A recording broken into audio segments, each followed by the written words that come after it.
بغیر کان والے جانور کی قربانی کا کیا حکم فقہا نے نقل کیا ہے؟ چنانچہ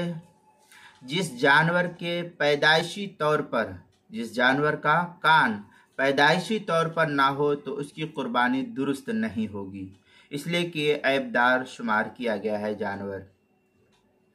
چنانچہ در مختار کے اندر ہے وَالسِّقَاءُ الَّتِي لَا أُذْنَ لَهَا خَلْقَةٌ وَلَا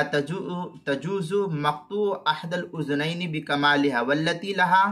أُذْنٌ وَاحِدَةٌ خَلَقَةٌ۔ اس طریقے کی عبارت جو ہے فتاوی شامی در مختار مع شامی کے جو زکریا بک ڈپو دیوبند کا ہندی نسخہ اس کی 9ویں جلد صفحہ 469 پر اس کو نقل کیا گیا ہے، اور کراچی کا جو چھپا ہوا نسخہ ہے فتاوی شامی کا اس کی 6ٹھی جلد صفحہ 324، تاتار خانیہ جو زکریا بک ڈپو دیوبند کا ہندی نسخہ اس کی 17ویں جلد صفحہ 426، فتاوی ہندیہ اس کی